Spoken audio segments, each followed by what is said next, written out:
When last we left Stanley and his friends, they had just walked through a solid wall, into another dimension, a place that, to the man in gray, would lead them to the answer to their own existence.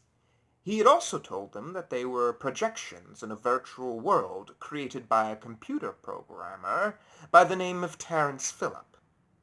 As they entered this place, they came to the conclusion that nothing here made sense.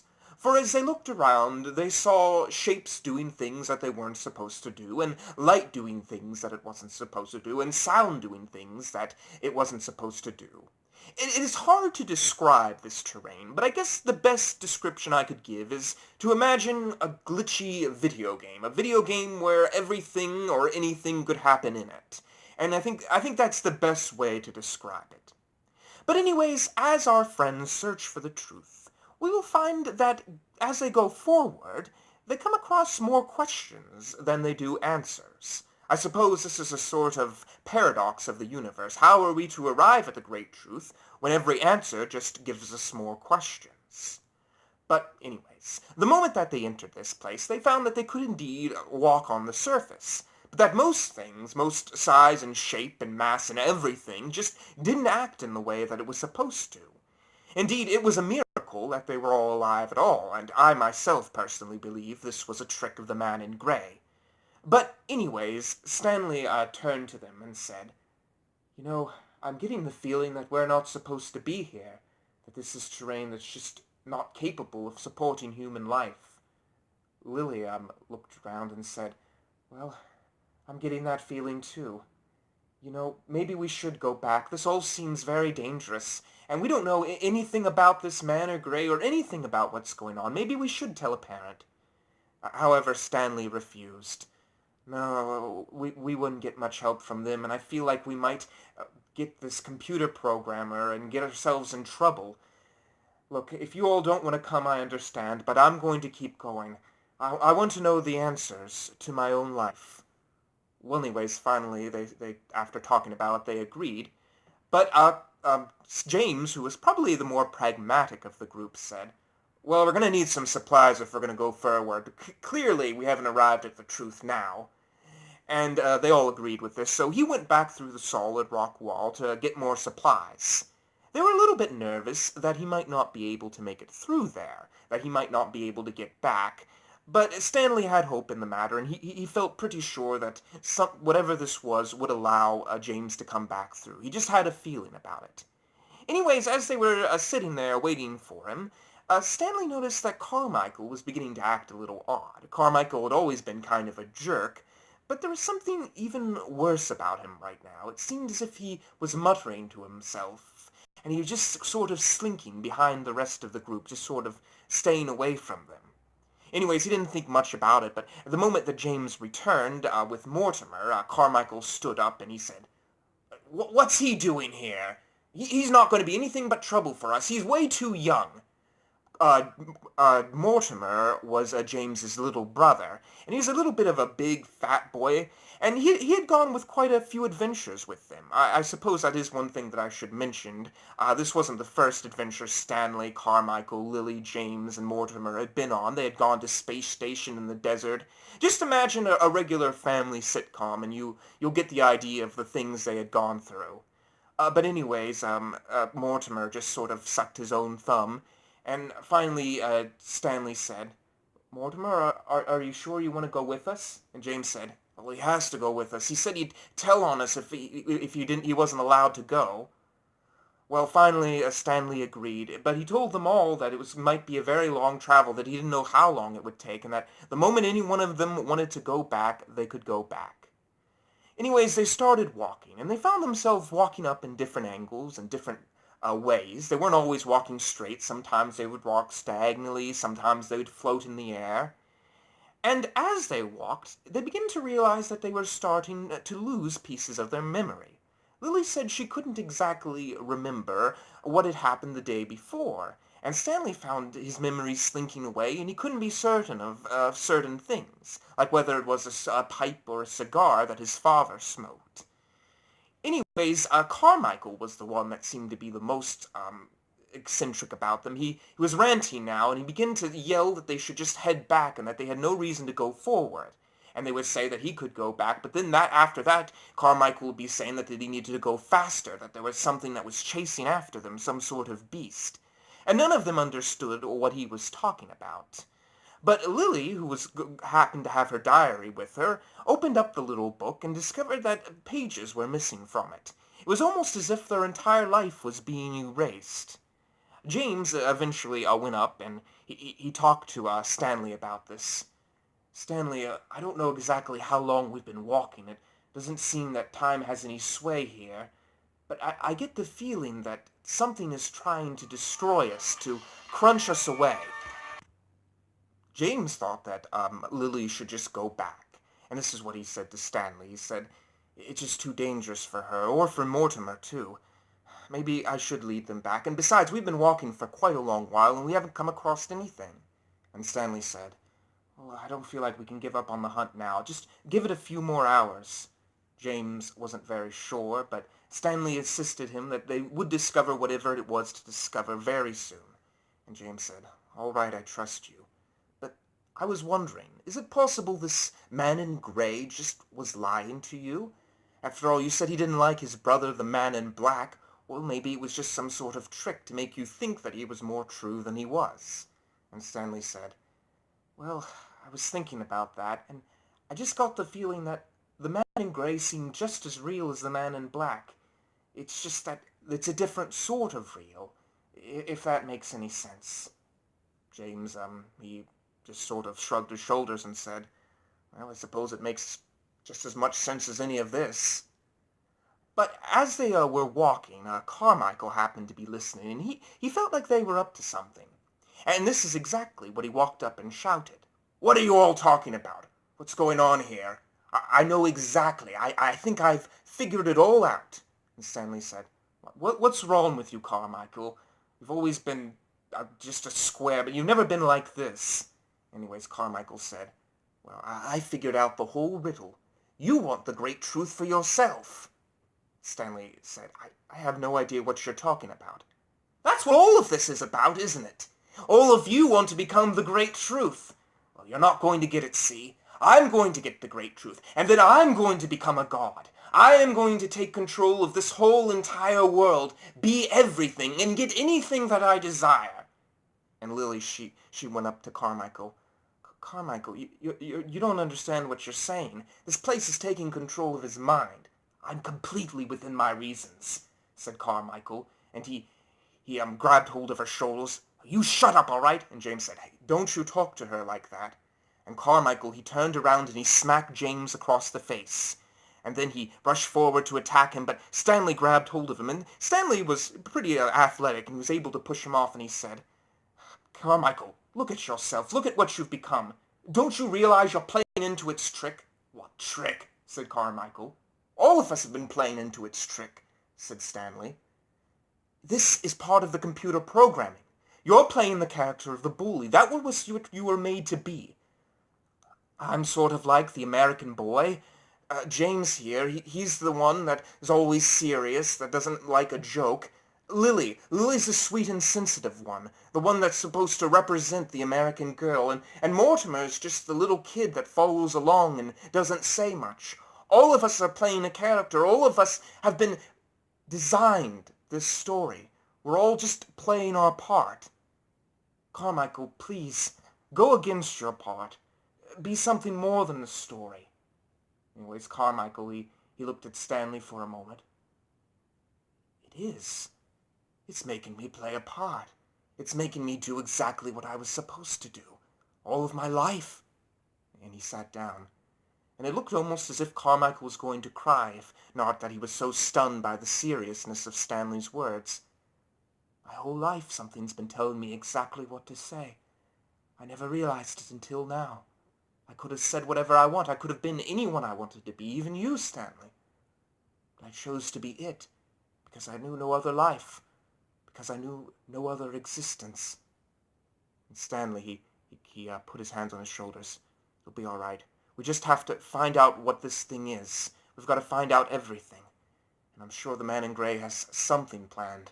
I don't think a creature like him could remain this expected and this monotonous forever. He needs a little bit of eccentricity to spark the story along. Well, anyways, Carmichael, he nodded his head and he stood up, and they all continued walking. Anyways, they walked for some time, and they had no idea that there was something going on deep down below in the very center of the chaos. You see, a long time ago, Terence Phillip had made a program that he believed would make the world of his little town absolutely perfect. A god, if you will. This creature was known as the thing that never was. It was supposed to make life perfect for all creatures. The only problem was it didn't work. The design couldn't be functional in such a world. And eventually the whole plan had to be shut down and the file deleted. And a world where pain and a world where hate had to exist in order for existence to be. But anyways, this creature, Terence realized, would be excellent in getting rid of these false programs, these programs he no longer needed. So he woke it back up, and the creature stood up and it began to race forward, and I would say that it raced forward, but it wasn't like that. It sort of just moved into the air and began to move in different lines, but it was very much going straight towards its target. Again, I know this doesn't make any sense, but remember, this is a place where things just don't make any sense, and you just have to kind of accept it. But anyways, as they moved forward, Stanley said, "Look, there, I see something." And sure enough, he did. It was a sort of gate right out in the middle, but it was a very long ways off. "That's what it is. Come on, we gotta keep going forward." But anyways, as they were moving forward, they had no idea the creature was already there, and it was watching them, and it was going right through the air. But they found out quite soon, for they heard a shout, and they turned around to see Mortimer chomped away by something. And Stanley yelled, "Come on, we gotta go come on, run, run!" And they all started running and running, and Lily said, "What the hell was that thing?" And Stanley said, I don't know. I think it was some part of the programming or something." And then they heard a shout. "That would be the thing that never was. Excuse me, it's me again." And they all turned towards where the sound was coming from and saw the man in gray hovering in space. "You again," said Stanley, stopping. Don't worry," said the man in gray. "It's not going to attack you again. It attacks in very frantic ways. You can never actually tell when it's attacked, and running won't do any good." And Stanley said, "Wait, did you know something about this?" "Oh, yes," said the man in gray. "I brought you here actually to kill you. All four of you. You see, it was all part of the plan. I have a theory about creatures of the man in black, that they need to be destroyed in order to make way for my creatures, the giants and dragons and all of the things that don't make sense. The gods, the beings that created this universe.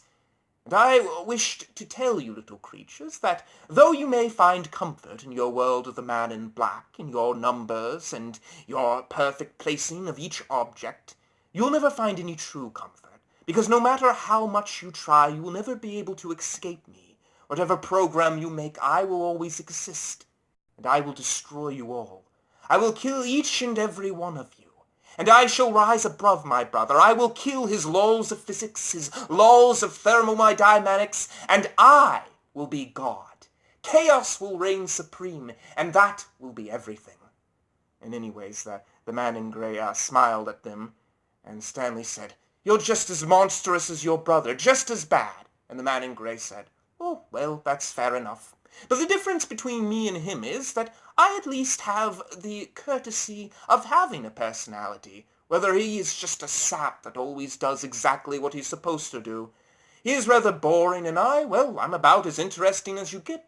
You never know what I'm going to do. Now, I'm going to go ahead and unlock the door for you and let you all race to see if you can't make it there. But realize no matter how hard you run, you'll never be able to escape it. It will kill you." And anyways, the man in gray said, "Ta-ta, have fun," and he disappeared. And so they all started running as fast as they could. But it wasn't long before Lily was attacked by the creature, and she fell into the darkness, and it was just James and Carmichael and Stanley left. And as they neared the gateway, Carmichael shouted, "Hold on, I think I have an idea. I think it reacts to sound." And Carmichael began shouting, "Hey you! Hey, it's me!" And James said, "What are you doing, Carmichael?" And Carmichael said, I'm giving myself up. I don't want to be like what it wanted me to be. I want to be my old man. I want to be the hero of the story. Hey, come here, you!" And both of them gasped in awe as the creature suddenly devoured them. I can't really explain how this creature was acting or how it worked, and I do apologize for that, but again, a lot of the things that happen here are beyond description, and I really have to tell the story exactly as it is. That's one of the problems I run into whenever I have to talk about the man in gray. But anyways, finally, they were nearing the gate, and James said, "Hold on, it seemed that slowed the creature down a bit. I'm going to shout too." And Stanley said, "No, you can't, James. You're my best friend. We can both get through. We just gotta keep running." And James said, "No, Stanley. Whatever this thing is, it was meant to kill us all. And if there's any hope, maybe just one of us can make it through and find it out. You've always been a good friend to me, James, and Stanley, and I'll miss you." And anyways, he looked at him and smiled. "Find out what the truth is. Find out what we all meant. And maybe something out there is far more beautiful than that man in gray or that man in black." And he turned around and he began shouting, and Stanley started running. He didn't even turn around to see James be devoured by the creature. And finally Stanley arrived at the gate, and the gate seemed to be shining with a light through the cracks, and he grabbed open the door, and he pushed it open, and sure enough, just as the man in gray had said, it would open, and he walked in. He found himself in a room that was basically just covered with black marble, and the walls went up and up forever, it seemed like. And as Stanley walked through, he saw a man standing in front of a bunch of computers that were flashing, and all the computers were showing projections of Idletown and all the things going on there. He saw Carmichael, he saw James, he saw Lily, he saw Mortimer, he saw his father and his mother and his sister, and then he saw himself. And it wasn't a version of himself he could remember. It seemed to be a version of himself that was happening at that present moment. And as Stanley walked up, the man turned around and revealed himself to be Terence Phillip. "Stanley, my creation, you have came to me after all these years. You're probably wondering where you are. Well, this is an old file that I kept. A file that I kept of myself, making my work.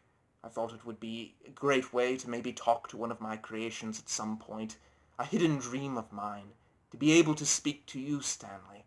And this is the first time it has ever happened, even though that it was never really supposed to happen. The file was hidden away in the clouds, but here we are, somehow." And Stanley, he walked up. You are the one that created with me. You gave me life." "That's right, Stanley. I gave you life.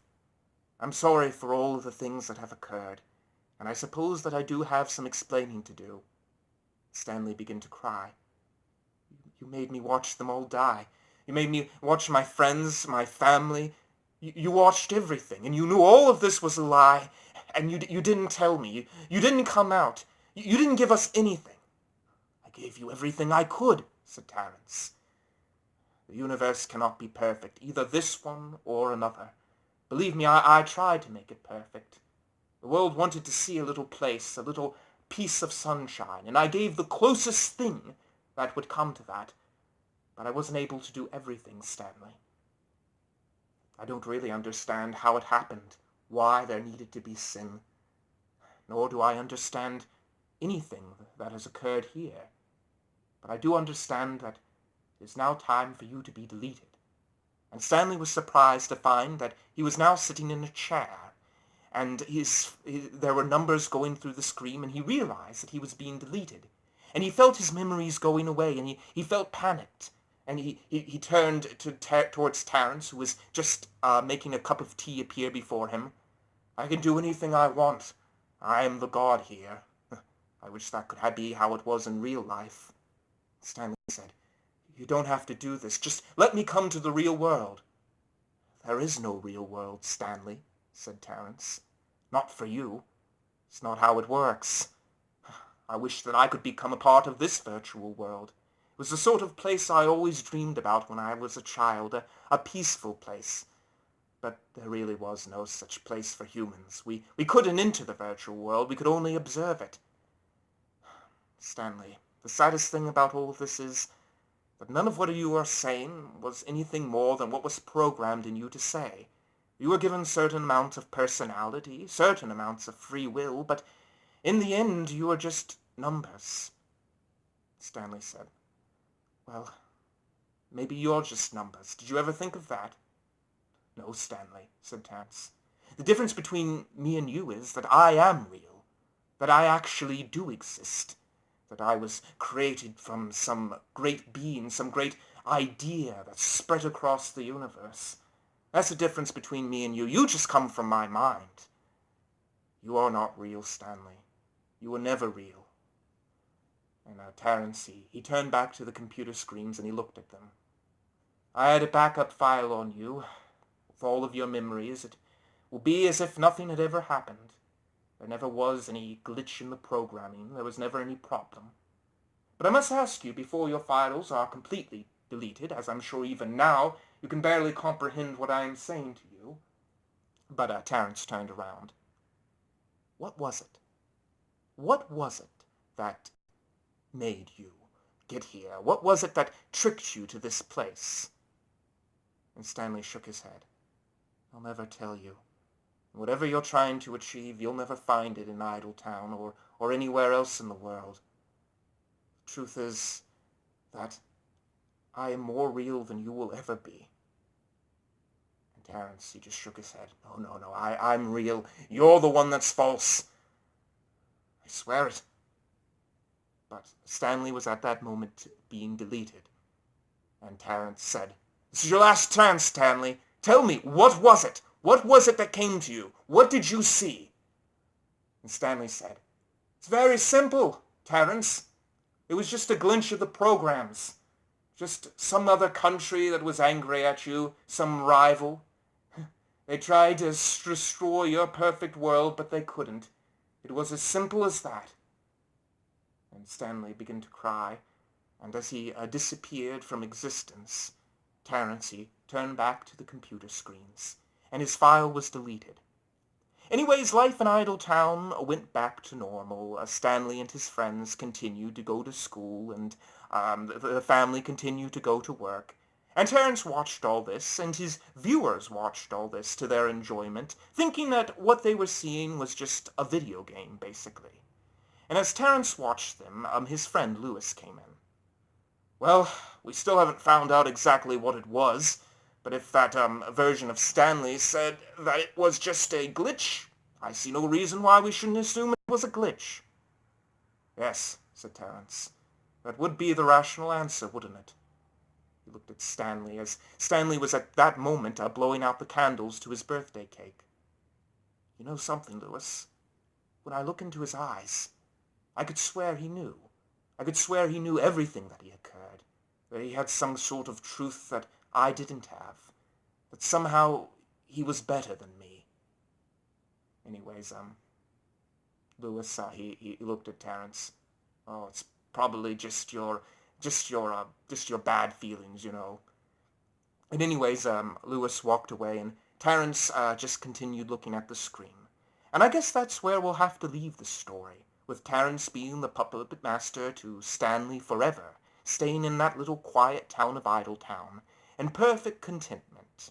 But I do want to give one final message to you all, and I know the story ran a little long, but it really couldn't be helped. I really felt that I needed to go this long for this story, but just one last message. I truly believe that in the end, this was a story about Terence Phillip. Terence Phillip was the true star, a creator that turned out not to be as real as his creation. Good night.